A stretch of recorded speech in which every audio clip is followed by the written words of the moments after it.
नमस्कार दोस्तों, मैं एडवोकेट राकेश शर्मा, आपका दोस्त। लगातार आपको मिलवा रहा हूँ उन कैंडिडेट से जो इस बार चुनाव लड़ रहे हैं डिफरेंट डिफरेंट पोस्ट पे। आज मैं हाई कोर्ट में हूँ और यहाँ मैं आपकी मुलाकात कराऊंगा एडवोकेट कुणाल मानव से, जो मेंबर एग्जीक्यूटिव की पोस्ट पर फाइट कर रहे हैं, इलेक्शन कर रहे हैं, लड़ रहे हैं अपना। इनके बारे में थोड़ा सा बता दूं कि basically is from Baghpat, district Baghpat, UP. और इन्होंने अपना लॉ भी सीसीएस यूनिवर्सिटी से 2010 में किया और फर्स्ट जनरेशन लॉयर हैं। इनके फादर साहब जो हैं किसान थे और एक किसान परिवार से आकर के दिल्ली हाई कोर्ट में अपने यहाँ चुनावी समर में उतरना अपने आप में एक बहुत बड़ा मैं कहूँ एग्जाम्पल है। और इससे लगता है कि यूथ्स में वाकई में एक जज्बा जो बना है कुछ कर दिखाने के लिए, कुछ करने के लिए, वेलफेयर के लिए एडवोकेट्स के, तो वो एक बहुत अच्छी जो है सिग्निफिकेंस है, अच्छा एक साइन है आने वाली पीढ़ी के लिए। तो मैं आपको सीधा लिए चलता हूँ कुणाल मानव के पास। कुणाल जी, मैं आपको एक सवाल के साथ आ रहा हूँ। आपकी लगभग 14-15 साल, 15वां साल लग रहा है प्रैक्टिस को। तो आप किस वजह से और किन मुद्दों के लेकर के चुनाव मैदान में उतरे? सर, इलेक्शन लड़ने से पहले हम लोगों ने एक हफ्ता कैंपेनिंग करी, ये सोच के कि हमें चुनाव अभी नहीं लड़ना है, लेकिन हम देखना चाहते थे कि चुनाव लड़ने के लिए हमें ठीक क्या करना है। तो जब एक हफ्ता हमने कैंपेनिंग करी तो डिफरेंट डिफरेंट वकीलों से हम मिले। किसी ने कुछ प्रॉब्लम बताई हाई कोर्ट की, किसी ने कुछ बताई, किसी ने कुछ बताई। लगभग 15-20 लोगों ने अपनी अलग अलग प्रॉब्लम्स बताई। और आपने क्या महसूस किया? हमने भी महसूस किया कि हाँ, एक्चुअली ये प्रॉब्लम तो है ही। क्या जैसे मसले? जैसे यंगस्टर्स हैं, यंगस्टर्स को उनके यूथ में सबसे ज़्यादा ज़रूरत पड़ती है चैम्बर की। स्पेस नहीं होता क्लाइंट डील करने के लिए, काम करने के लिए स्पेस नहीं होता। तो मेरा मानना है कि यंगस्टर्स को भी चैम्बर मिलना चाहिए हाई कोर्ट। स्पेस नहीं है।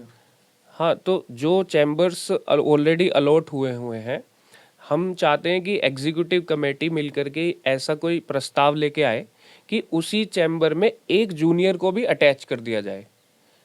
बेशक वो बॉस चेयर का इस्तेमाल ना करे, आप सेकेंडरी चेयर उसके लिए वहाँ लगवा दो, एक उसके लिए एक प्रोटोकॉल बना दो कि भाई आप बॉस चेयर यूज़ नहीं करेंगे, सेकेंडरी चेयर यूज़ करेंगे, आप अपना क्लाइंट डील वहीं करेंगे।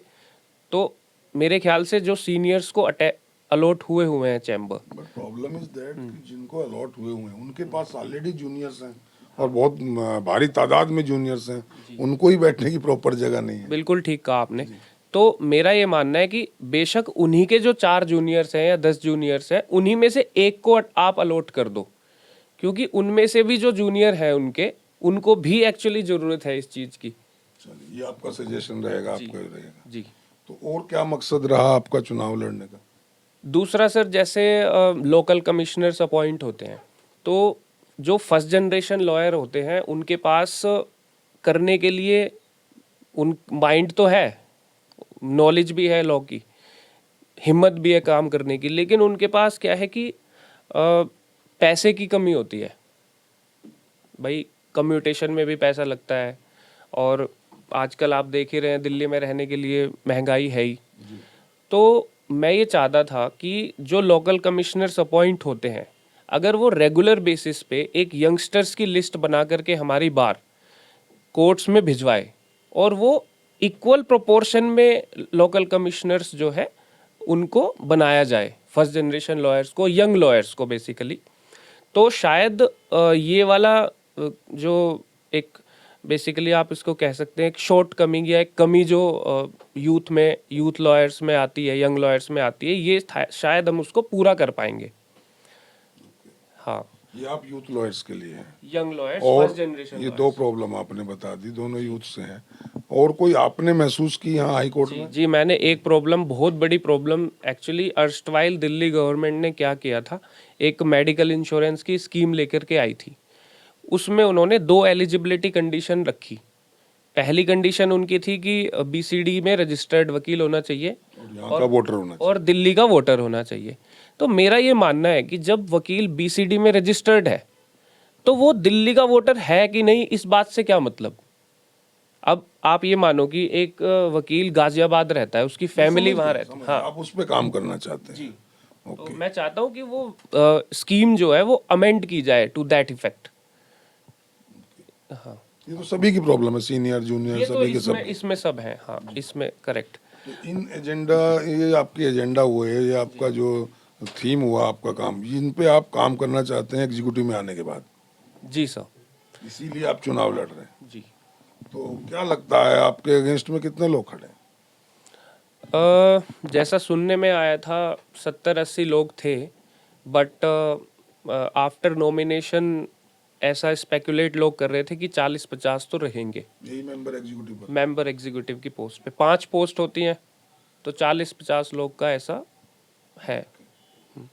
तो अब वोटर के सामने तो कुणाल जी बहुत बड़ी समस्या आ गई। सपोज उन्हें 5 चुनने 50 में से, करेक्ट। तो 50 में से वो 5 को किसको चुने? सभी जो एजेंडा लेकर आएंगे आपने अपना लाए, हो सकता है यही सेम एजेंडा दूसरे भी जो मेंबर एग्जीक्यूटिव वो लेके आए। और मुझे पता लगा है कुछ आपके मित्र हैं वो भी एजेंडा के साथ चुनावी मैदान में उतरे हैं, तो आपने बातचीत में मुझे बताया भी था। तो अब वोटर के लिए समस्या ये है कि वो कुणाल को चुने या राकेश को चुने या मुकेश को चुने। तो आप ऐसी अपने अंदर कौन सी खूबी मानते हैं जिसकी वजह से मैं अगर वोटर हूं तो आपको वोट करूं इन कंपैरिजन टू अदर? आपको मैं बहुत ही एक इंटरेस्टिंग बात बताता हूँ। मैं कुछ कैंडिडेट से मिला, मैंने कहा कि ठीक है आप इलेक्शन तो लड़ रहे हो, बट किस वजह क्या है, आपका एजेंडा क्या है, आपका विजन क्या है? तो दे सेड कि there is no need of agenda in the high court. I was surprised. मैंने कहा ऐसे कैसे हो सकता है? तो फिर मैंने आपको बताया जैसे कि मैं लोगों से मिला, देखा प्रॉब्लम्स तो है ही। तो मैंने इंस्टाग्राम और फेसबुक पे अपनी एक जो पहली वीडियो रिलीज़ करी, वो इसी बात पे लेकर के करी कि क्या हमें हाई कोर्ट में इलेक्शन लड़ने के लिए एजेंडा की ज़रूरत है कि नहीं है। ठीक। अब आप जो बात कह रहे हो, वो बहुत ही कम ऐसे लॉयर्स हैं या कैंडिडेट्स हैं मैं कहूँ कि जिन्होंने अपना कोई विजन रखा है इस इलेक्शन के पीछे, जिनका कोई एजेंडा है। ऐसे बहुत ही कम लॉयर। कुणाल उनमें से एक है। कुणाल उनमें से एक है। और बल्कि मैं तो ये कहूँगा कि कुणाल ने ये सील ब्रेक करी है। जो लोग कहते थे कि हाई कोर्ट में एजेंडा की जरूरत नहीं है, तो मैंने कहा नहीं, हम एजेंडा के साथ आएंगे और उस पर काम भी करके दिखाएंगे। बट आपकी पोस्ट बड़ी छोटी सी है, आप केवल कमेटी में अपनी बात रख सकते हो। उस पर कितना वो अमल करते हैं president, secretary, senior vice president, senior members? क्या लगता है कि वो एक मेंबर लाइक कुणाल की बात को गौर करेंगे? बहुत अच्छा आपका सवाल है। ये भी हमारे कई बार कैंपेनिंग के दौरान सवाल पूछा गया। तो एक्चुअली मैं आपको ये कहना चाहता हूँ कि देखो, अगर मान लो मैं प्रेसिडेंट भी बनता हूँ तो भी अकेला ये सारी प्रॉब्लम्स हल नहीं कर सकता। अब बात है इन प्रॉब्लम का सॉल्यूशन कैसे किया जाएगा, तो वो तो एग्जीक्यूटिव कमेटी को इकट्ठा बैठ करके ही लेना है। एग्जीक्यूटिव कमेटी जब विजन वाली होगी, जिसका इलेक्शन लड़ने के पीछे विजन है, जिसका एजेंडा है पर्टिकुलर, जो काम करना चाहते हैं बार में आकर के यंग लॉयर्स के लिए, फर्स्ट जनरेशन लॉयर्स के लिए, या जो भी प्रॉब्लम्स है उनके लिए, तो फिर उन लोगों को ये बात समझानी आसान हो जाएगी। लेकिन चुनाव में आने के बाद और जीतने तक सबके पास एजेंडाज होते हैं, सबका विजन भी होता है, कहीं ना कहीं से अपना होता है या पड़ोसी से पूछ कर लिया होता है। लेकिन वो चुनाव जीतते ही कोई ऐसा वायरस आता है कि वो अपने ही एजेंडे को भूल जाते हैं और दूसरे कामों में लग जाते हैं। ये आपने महसूस किया? पहली बात तो अनफॉर्चुनेटली अभी भी सभी के पास एजेंडा और विजन की कमी है। मैंने जैसे कहा कि बहुत ही कम है, अभी भी ऐसे लॉयर हैं जिनके पास एजेंडा है, वो कम है संख्या में। और रही बात भूलने की, तो देखो हम वकील लोग हैं, तो हम जनरल पॉलिटिशियंस नहीं हैं।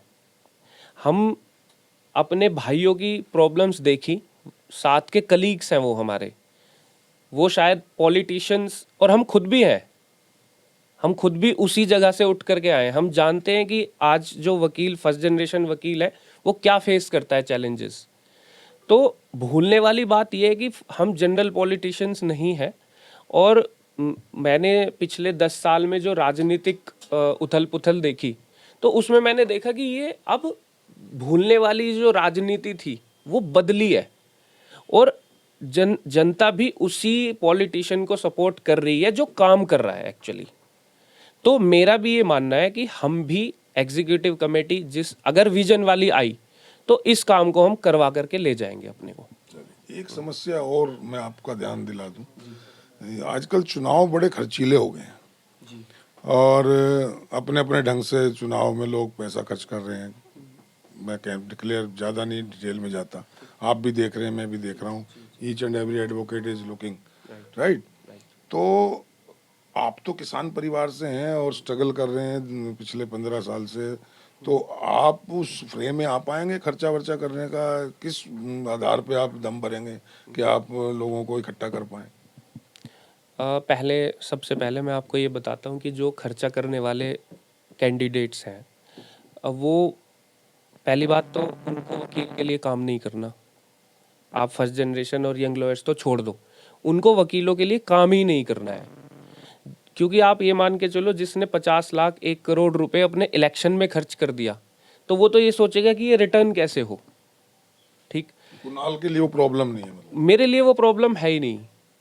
मैं तो सिंपल एजेंडे पे चुनाव लड़ रहा हूँ। जो नॉमिनल खर्चा है वो तो देखो होगा यहाँ आने का। एंड यू बिलीव कि एजेंडे को देखकर ही आपको लोग सेलेक्ट कर लेंगे? आई बिलीव कि लोग, जो हमारे वकील भाई हैं, वो इतने इंटेलेक्चुअल तो होने चाहिए कि वो अपनी आंखें खुली चाहिए या रखें। हैं? वो है इंटेलेक्चुअल, और उनको अपनी आंखें खोल करके वोट करनी चाहिए, उनको देखना चाहिए। उन्हें क्या करना चाहिए वो जानेंगे। तो सुना दोस्तों आपने, बहुत साफ साफ शब्दों में इन्होंने यंग जनरेशन के जो लॉयर हैं उनके बारे में, प्रॉब्लम्स के बारे में बताया। इन्होंने अपने ये भी बताया कि वो किसी खास एजेंडे के साथ इस चुनावी मैदान में उतरे। और अब मैं कुछ सेकंड के लिए आपके और इनके बीच से हटता हूं दोस्तों।